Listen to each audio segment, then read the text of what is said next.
In this video, we are going to be adding more content to the masonry structure details. We'll continue first working on the wall section. Now, one thing we haven't added to the drawing is some kind of suggestion of an interior finish. So is it possible to leave the concrete block exposed on the interior? Of course. But in most instances, this is a material that you wouldn't expose. So what we'll be doing is adding a layer of metal studs and gypsum wallboard. Okay, so we're going to be doing this in the level 1 plan. So I'm going to go to that drawing. Open up my floor plans, level 1. And we'll add it to the interior face of this structure. Now, technically, in our details, it's only going to be appearing on this wall right here. We'll also add some the same assembly around the column. So you don't really have to draw that all the way around, but I'm going to in this illustration. I'm referencing a drawing that's similar to the one that you'll be producing, but there are some slight differences. For one thing, there's shown here some batt insulation and some drywall on the interior face. And in our project, we are going to get all of the R value we need from the insulation that's within the cavity. So we won't be showing these batts in here. You know, one could always add more insulation to get a higher R value than is required by code. But just to sort of illustrate kind of a minimal process or a minimal assembly here, we're going to leave that out. Now, another reason that we will be furring out the wall here with the metal studs and the gypsum wallboard is that often things like electrical outlets will be recessed into the wall. And typically you wouldn't do that by kind of chiseling out into the concrete block. You would put it in a furred out wall like this one. Now, do you have to do that? No. As we've seen in class, you can put a box directly mounted to the face of a wall that's maybe made out of masonry. But we'll plan on having this recess that could be used for putting electrical outlets and light fixtures and things like that recessed within the wall. All right, so I'm going to go to the architecture tab to the wall option here. And I'm going to look for a wall that I can use as the sort of basis for my new wall. It's going to be an interior wall. All the ones that are shown here are walls that are not up against another surface. They're just freestanding walls that would have drywall or gypsum wallboard on either side. So I'll just take this one right here. That is basic wall interior, 3/8 of an inch partition, 1 hour, and click on edit type. All right, now the first thing that I'm going to do is duplicate this type. And this will be a furred wall. It will still be 3/8 of an inch, but I'm going to get rid of some of the other information that's part of it. It's not going to have the hourly rating that the one being used as a basis has. So I'll just say okay. All right, now we go into the structure and we can start to make some changes to it. Okay, on the exterior side, and technically this was the interior side, but I'm just going to leave this exterior finish as it is, and I'm going to delete what's considered the interior side. Okay. I'm only going to have one layer of drywall, so I will delete one of these. And the reason that there's the 1/2 inch and the 1/4 inch is, again, this particular wall that it started out as was trying to achieve a 1 hour fire rating. So the number of layers and the thicknesses of those layers have an impact on that. But I'm going to delete this one. And we're going to make our exterior third wall a 5/8 inch thick gypsum wallboard. And we'll make our stud wall here 2.5 inches. So the total will be 3 1/8. All right, I think that's the only thing that needs to change. And I'm going to say okay. And okay again. Okay, now I'm ready to make the wall. But I want to, before I jump into the making of this wall, we'll come back to this. I want to talk a little bit about what the detail is going to look like. So I'm going to go to the masonry wall section.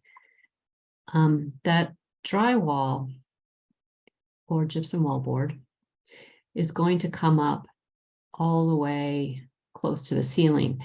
But I have a thought about a detail for the top of it. Instead of bringing it all the way up and then having the little gap at the underside of the waffle slab, I'm going to stop it at this joint right here. Okay, so I have here a datum that's the top of level 3.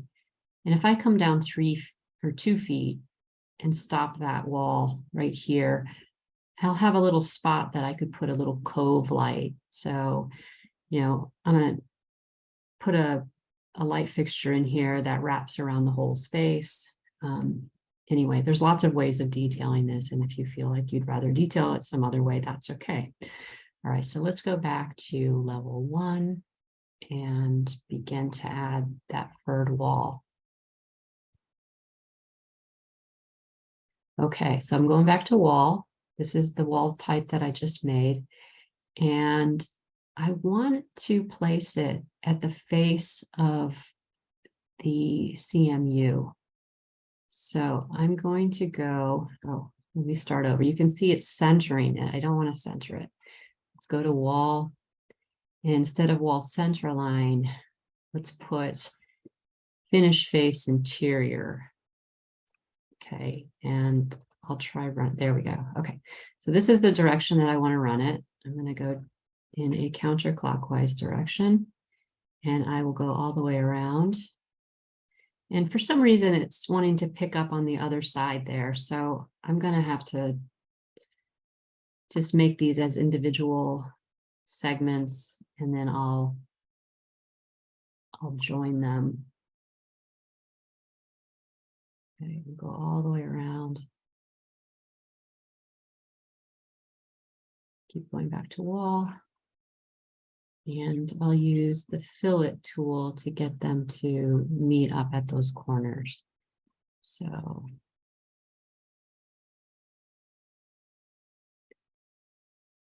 going to click on modify. I'm going to select the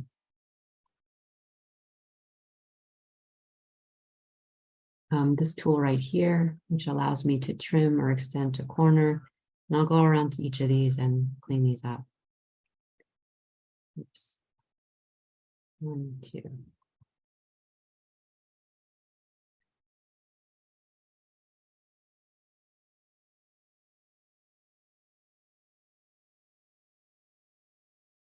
One more here. Fillets. Okay, so now we have, oh, and I forgot to adjust the height for them. So it would be better to do this in one as I was making the wall, but I forgot. So I'm going to select all of them, holding down Control. And when it comes to the top constraint, I'm going to bring it up to level 3, but I'm going to create an offset of -2 feet and apply that. Okay, now let's go and take a look at the wall section. Right, so you can see this is coming up and stopping here. And when I get into the details, I'll put a little light fixture in there, look a little LED, and basically the idea would be that it uplights the waffle slab. If you'd like to eliminate that detail, you could bring it all the way up to the top if you'd like. Right, but you can see it's coming all the way down to the floor, and we'll cover this joint perhaps at some point with some base, but that's not so important. All right, and I'm also going to add that furring around the column that sits at the middle of the project or of the structure. This one here. Now we've got two lines or two rectangles here. One is the column, and one is basically where the pier is meeting up with the slab. We're going to add this furred wall around the column. So I'm going to go back to architecture, wall, and let's see, exterior finished face. I will go ahead and start adding the furred wall, just wrap the column. Okay. And now what I'll do is I'll go look at the, and again, I'm going to put that same height above this, hold down the control key here.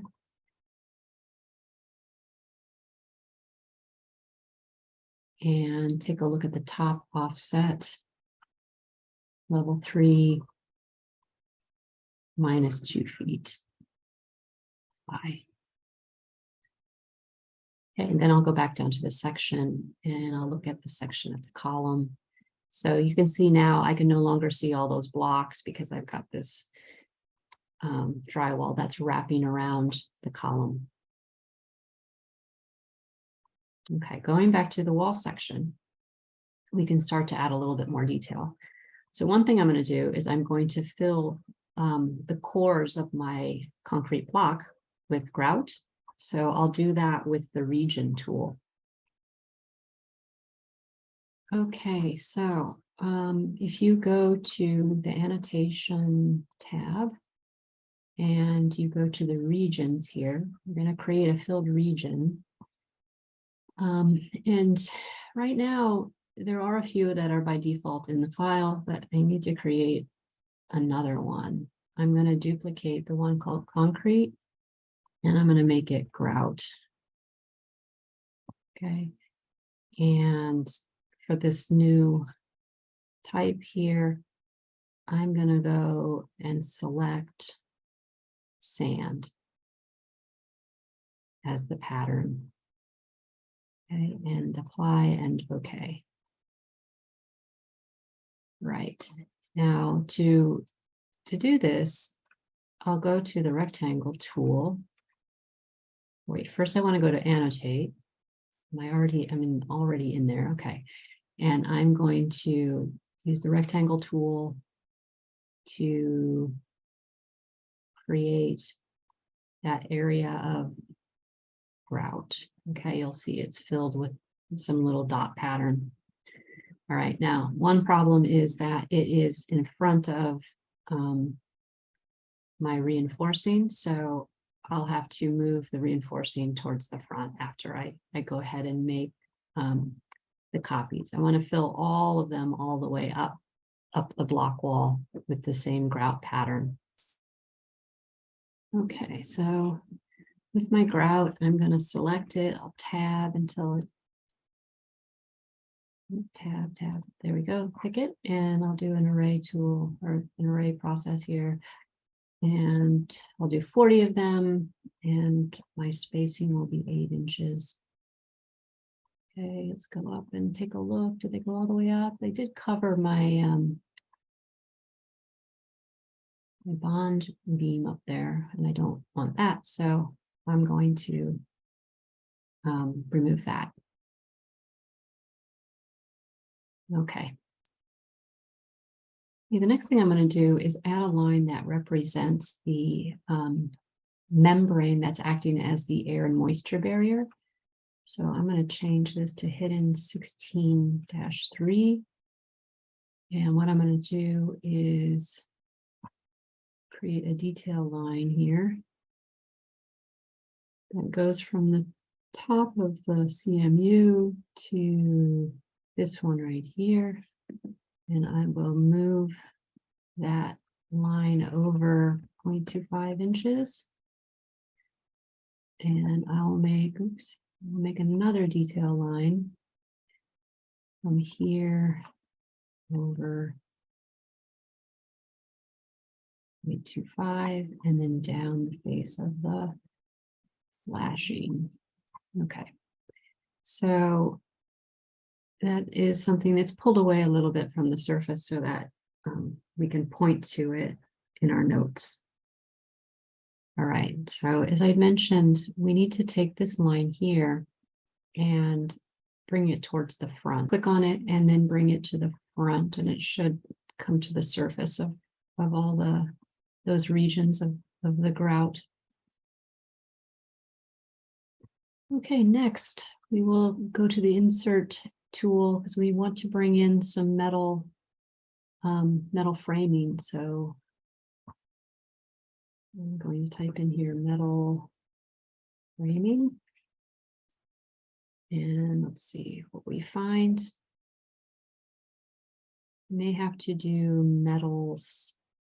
Oh, there we go. Here we have the channels. This is the channel that we need. These are the vertical members. This will be the one that goes, these are runners. They go along the top and bottom. I'm going to load that in there. And I'm going to go to annotate.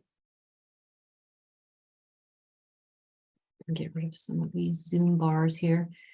And I'll place it at the bottom of the wall. Now with all the line weights, it's getting a little lost. So I'm going to actually click on it and move it up just so there's a slight gap at the bottom. And then I'm going to go up to the top component and I'm going to add one. So these are 2.5 inch channel studs and they should fit in that dimension. This one, I need to rotate it around. It's upside down. Okay, so the vertical metal channels would fit directly in here. Okay, so let me tab through so I can grab it. And I'm going to move this one down, I don't know, a couple of inches. Okay, so we have a little recess here. Maybe there'd have to be a little metal angle or something that sits in there to receive our light fixture. And I'll just use some simple lines to kind of illustrate that. Let's do medium lines and let's see here. I will create some guidelines for myself first. Oops. Let's try that again. Line.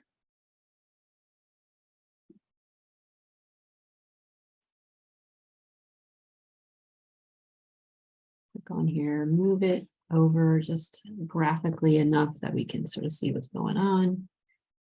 Take this one and bring it back. See if the fillet tool works for this.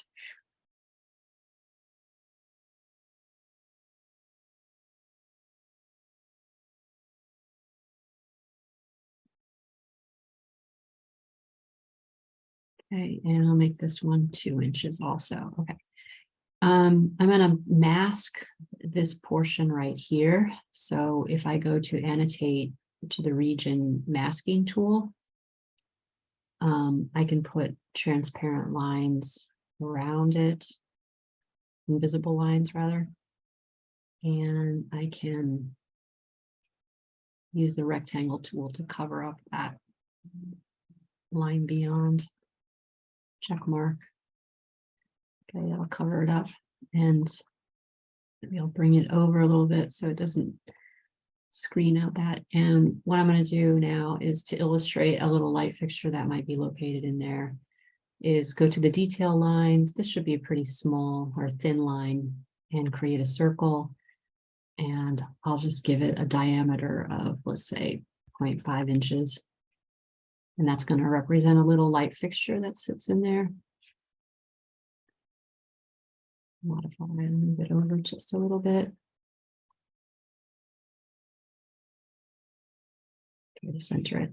Okay. All right, so there's our little light trough. And that should take care of all or most of the graphics. There's one thing that I would like to do. I prefer to have more distinction between materials that are being cut through and materials that are in the distance beyond.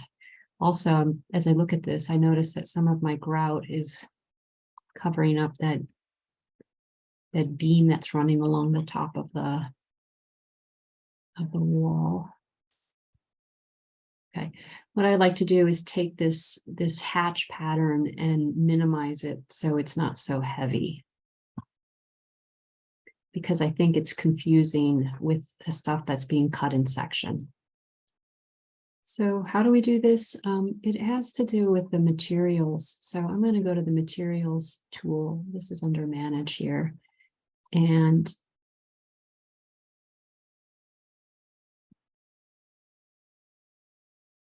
so when I go to concrete cast in place gray, I see that the surface pattern is set to sand. And there are other options, but I want to create a copy of this one and change basically the weight of it and the number of the little dots within that region. So I'm going to create another, I'm going to call this one sand 2 and import scale. I'm going to make it like 5, so they're a lot further apart. Say okay, and then I'm going to change and say okay here.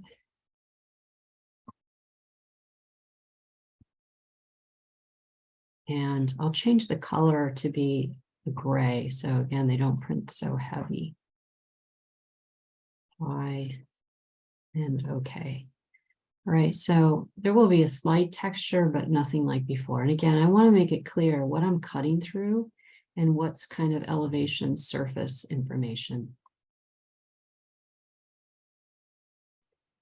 All right, next I'm going to add a drip on either side or on both sides of this coping. Okay, so I'm going to do 2 things. First, I'm going to draw an arc, and then I'm going to mask out the line below. Okay, so maybe actually doing it in the other order would be easier, because then I don't have to worry about what's in front. So I'm going to go to annotate and to the region tool. And the region that I'm going to use, let's close out of here. Region, build region. I want to look for solid white. And I'm going to go, as I make this region, I'm going to make a circle here, roughly in the middle between the face of the coping and the face of the brick. And I'll make it 0.25 inches. Okay, and it should be invisible lines. I'll click on the check mark. And now that piece is no longer showing. I'll go to the detail lines, thin lines, and I'll create an arc. See, start point, end point, and arc radius. Okay.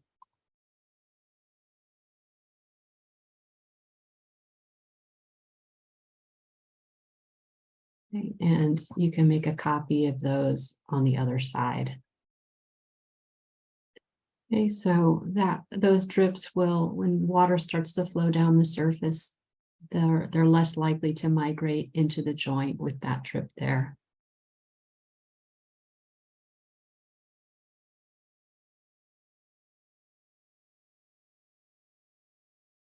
Okay, the next steps are to begin adding the notes. So I'm going to zoom into the parapet up here. Now, one thing you want to think about when you're making notes, the whole idea is that you're being very clear about how you add them. So when we start to do a wall assembly, it's best to start with the outermost surface and then go to the next surface and the next and the next and the next.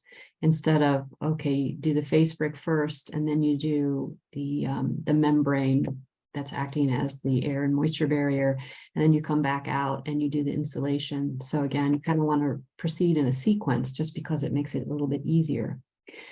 All right, so we'll have text and we'll have leaders in this portion. So I'm going to first make for myself a guideline. Okay, and I'll just run it all the way down here and I can erase that later, but just to keep all the text kind of neat and orderly. And I'm going to go to the text tool up here.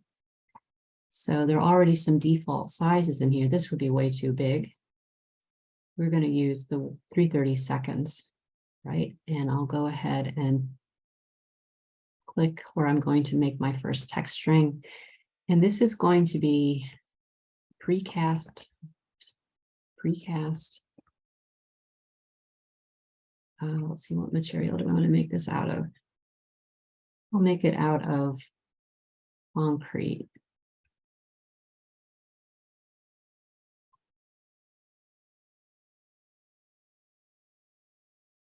Concrete coping. Okay. Now, you will see in architectural drawings that older drawings tended to be all capitals, especially when people were drawing by hand. But more contemporary drawings, you'll see sometimes it's all caps and sometimes it's a combination of caps and lowercase. I prefer to do all caps, but all I could say is that you just need to be consistent about your choice here.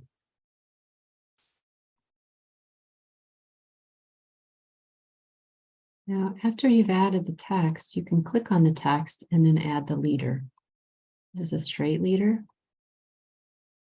And I'll bring it down. Always bring a horizontal before you break into a diagonal leader line. Now, I find that this type of leader arrowhead isn't strong enough to be able to see easily. So to change that leader style, you're going to go to Manage, Additional Settings, Annotations, Arrowheads. And from here, you can make some revisions. You can sort of check out what they all look like. Arrow, heavy, tick mark, dot, diagonal, elevation target, datum, triangle, box, loop. I'm going to try the heavy end tick mark. See how that looks. So there's a little bit more emphasis on the item here, and I'll drag this back a little bit so it's not touching, or so that it's not going too far, rather.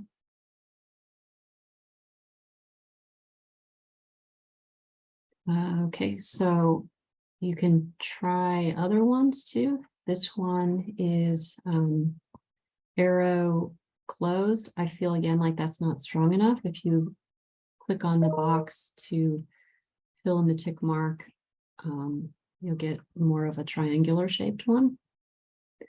So this one here, I think I'll stick with this one. And I'm just going to bring it a little bit closer to what I'm pointing to. Okay, again, clarity is critical. Okay, that's the first note. And I'll proceed with adding additional notes using the same process. Okay, I'm going to make a copy of this one. Might be a little faster to do it this way. Modify, copy. And I'll just move it down a little bit. And then I'll start editing the copies. Okay, so I've added a few of the notes, and you can see I've got these arrowheads that are in here, and I'm just making little adjustments to them. I like them to point to the surface of the object being referenced. One rule of thumb is that leader lines should never cross one another. So sometimes you may find you have to kind of move the text around to get them so that you can point to the elements that you're trying to identify. I made another reference line on the right side, and I'll start to identify some of these components that are on the interior side of the exterior wall. Okay, so I'm going to go back to annotate, and I will create a new text string right on that line. I'm going to bring it down just a little bit. I may need to move things around a little bit. This is going to reference the counter flashing. Okay, and in this case, I want the arrow to come on the left side. Okay, so again, I may need, there's quite a bit that's going to be referenced up here, so I may need to shift things around a little bit, but what I'm referring to is this element right here. And I'll go ahead and add a few more notes. Same process. If you click on the text and make a copy, you can bring it down a little bit and move it into place once you've kind of got all the text that you need to include up there. So I'm going to have 5 different notes that I'm going to need to include here. So I've made some copies of that first note. Okay, so I've got a few more notes in there. And it gets a little tricky to like get those arrows in and make sure they're in a spot that's kind of explaining clearly what you're pointing to. In some instances here, I've taken these arrowheads just a little bit past this membrane layer just to make it clear that it's underneath what I'm referencing. And then I moved this note that I would have normally put on the top to below because I'm kind of running out of space. Okay, so there's a few more notes that you can add. All right, the next set of notes are really going to concern the main parts of the wall assembly. So I'll start by making a copy of one of these notes from above. And I'll bring it down here. Maybe some of them will be above this crop line and some below. It doesn't really matter. And I'll start making some copies of this and then changing the text. So one thing I noticed is that my grout layer had that sand 2 associated with it. So what I'm going to do is edit that type and change it from sand 2 to sand dense. And apply. Okay, so it'll have a little bit more density to it within the CMU. Okay, so I've added the notes and now I just need to adjust those leaders to be pointing to the right thing. So some of these notes might fall on the top portion and some of them might be in this lower cropped portion.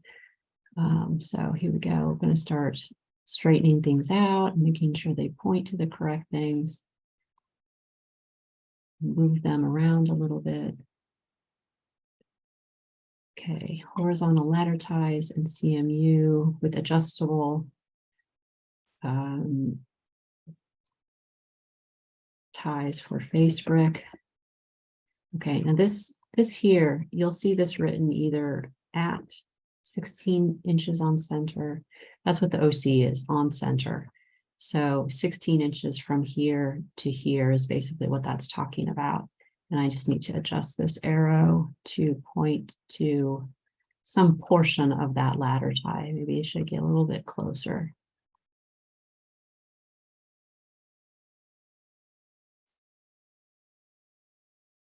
Okay, 2-inch cavity.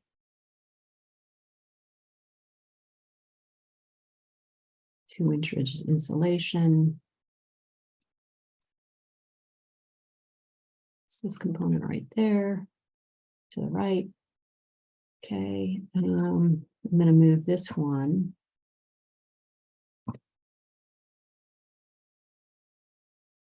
down, that fluid applied waterproof membrane will be right here.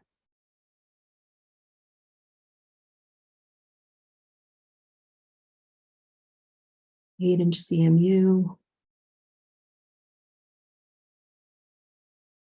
And I'll try to straighten them out. Oops, I want to go a little bit further into the wall here for that. This layer. 6-inch rebar. Let's move this one so the leader's not on top of the joint.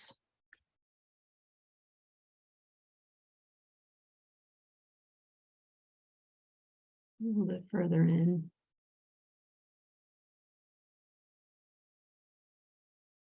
Not gonna let me. Okay. So what I mean by that is like, see how this is crossing that joint. I think that makes it a little harder to read. So I'm going to move that one down just a little bit. There, that's better. And this one here, move that also down a little bit. Okay, so as you can see, we're starting off with the outermost material and then moving our way into the wall. Face brick, 2-inch cavity, rigid insulation, waterproof membrane, 8-inch CMU, reinforcing, and the other components we'll refer to from the interior side.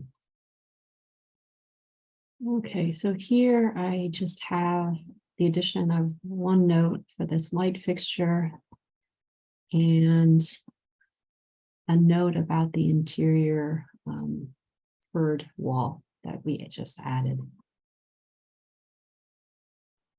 And the next group of notes will be at the base of the wall and at the foundation. So I'll go ahead and make a copy.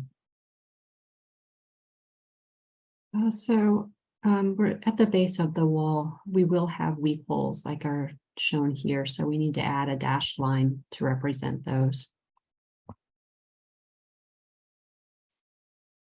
Okay, so I've added here one. This is the hidden 1/16-3 line type. And I've got 3 of the notes in there. And I'm going to start moving these leaders to reference what I'm talking about. Now that those weep holes, of course, they come in different forms. The rope type can leave the joint open. There's other proprietary products that you can buy. So the specifics of some of those things might appear in a specifications book. So I'll go ahead and point to the continuous base flashing. That's this part that goes into the joint, down that first course of the CMU and then out.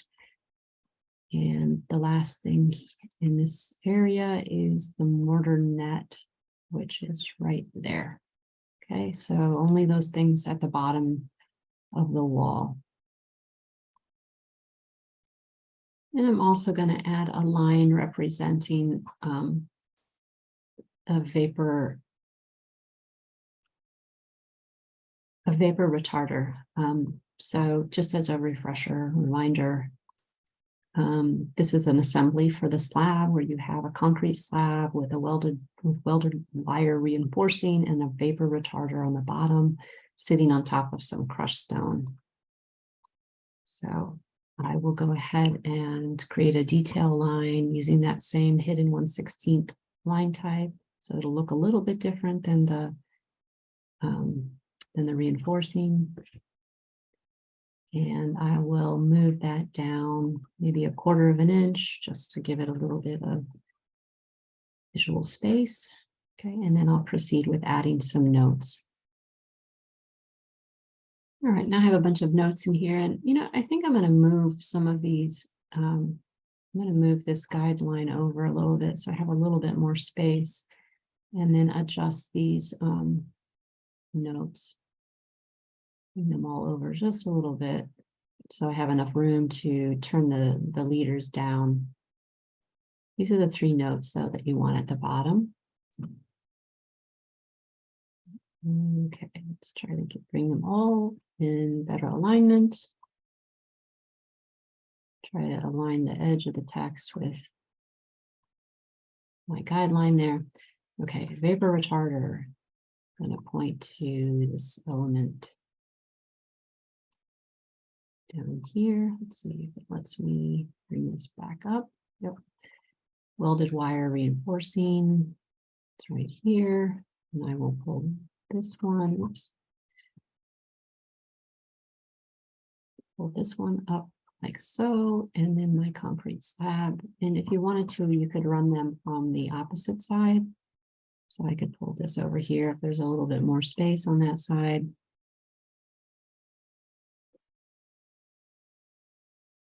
And bring that arrow down here. And then get rid of that one. Oops.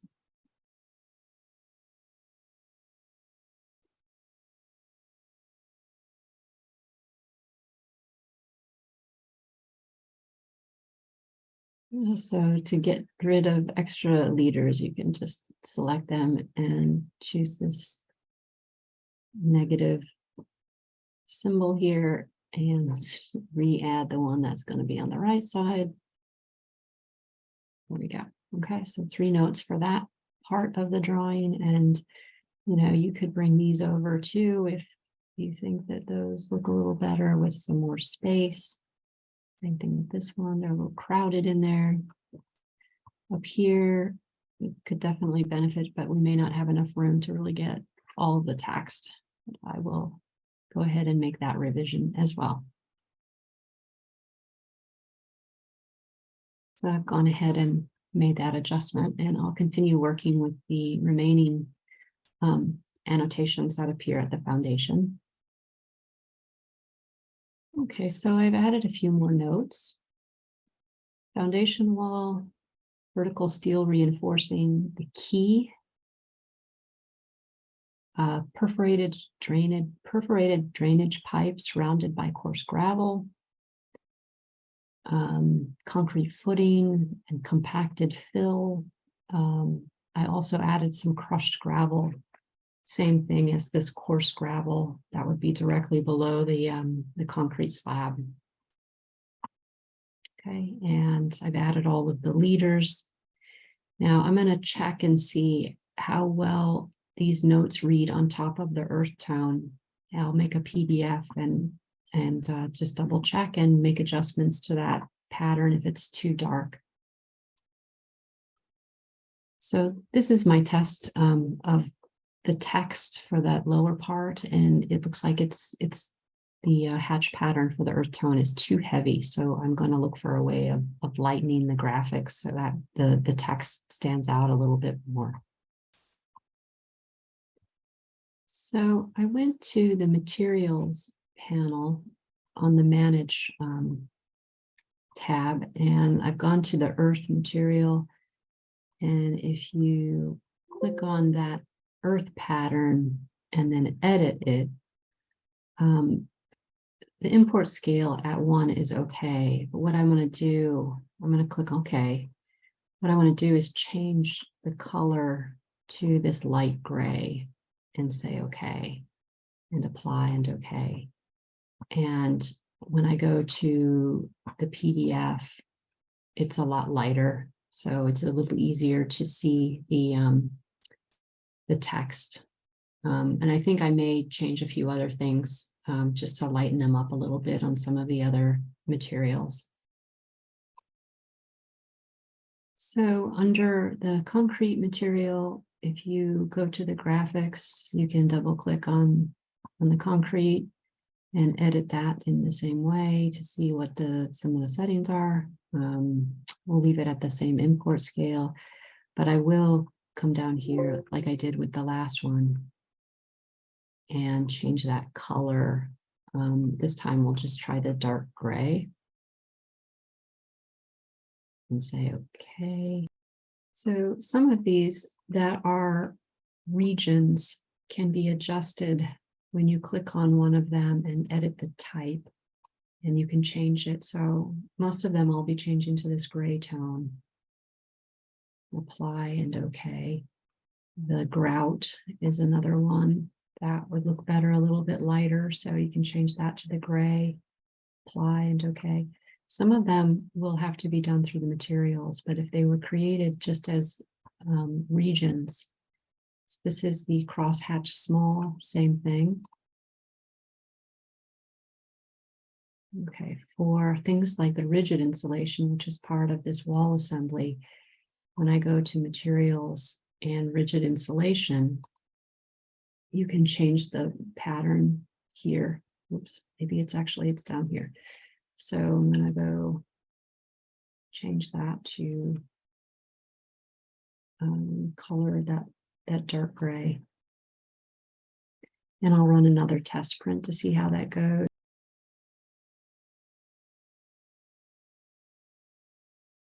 So just to give you a comparison, this was the wall section before some of these settings were changed and the text was added.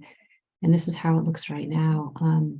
The brick is a part of a component, and so that family would need to be adjusted in order to make the changes. But the gray material was applied to a lot of the hatch patterns for the remaining items.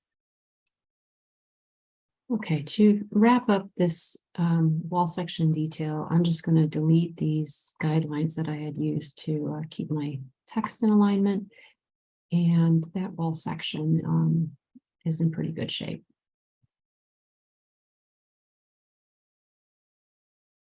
So we'll move on to other details on the masonry sheet.